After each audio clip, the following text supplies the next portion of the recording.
Hi, friends. Good morning. She built a lavish two-story treehouse as part of a school project, only to be told days after she finished that it had to come down. Oh, she's wearing the Pitt sweatshirt just for my benefit. In a notice from her township, 8th grader Elise Trushin was told if she didn't dismantle the fort in 15 days, she'd face citations. Her parents, who said they had no idea the building violated the code, fought for an extension and won. Both she and her father, Jonathan Trushin, join us this morning with the latest on their story. Thanks for being with us. Some pretty impressive pictures we're looking at of this thing. Good morning, guys. Now, Elise, tell me, how hard did you work on this? I mean, it was part of an 8th grade innovation project. I imagine other kids were doing PowerPoint presentations and making erupting volcanoes, but you take on this. How long did it take? It took me a few months. It took like a month of planning and then about 2 months of building, and I worked like almost every day to build.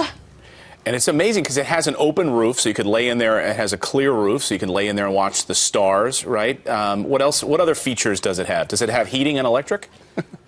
I can put up an extension cord in it, but there's like rope lights that I can plug in, and like there are sliding open windows to it.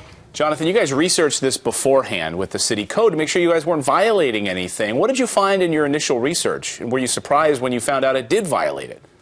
We did. Elise did a lot of research. She read a lot of books. She went on the internet and read a lot about codes, building codes, permits, and she did her research, and I did research in the background just to make sure for safety reasons. And everything that we read, everywhere that we read, there was nothing that said that, especially in the building codes on the website of the township, nothing was said about anything pertaining to a child's playhouse, nothing for a tree house. There were no zoning issues and no building permits on the building permits fees. So after reading those, she proceeded. It sounded like the jargon that was in the ordinance that they cited in the note to you was a bit confusing in the first place.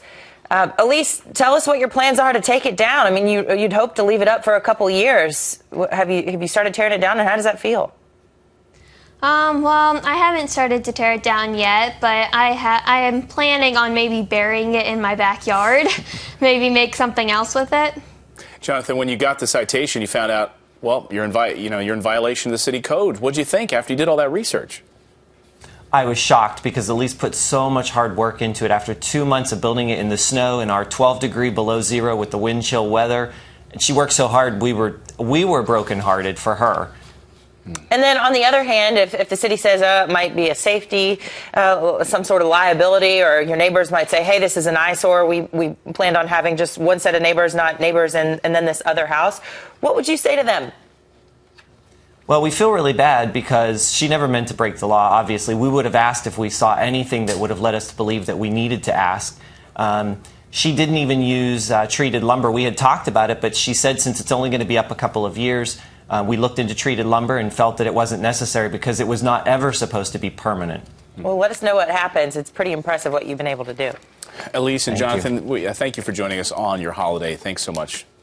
Thank you. Thank you.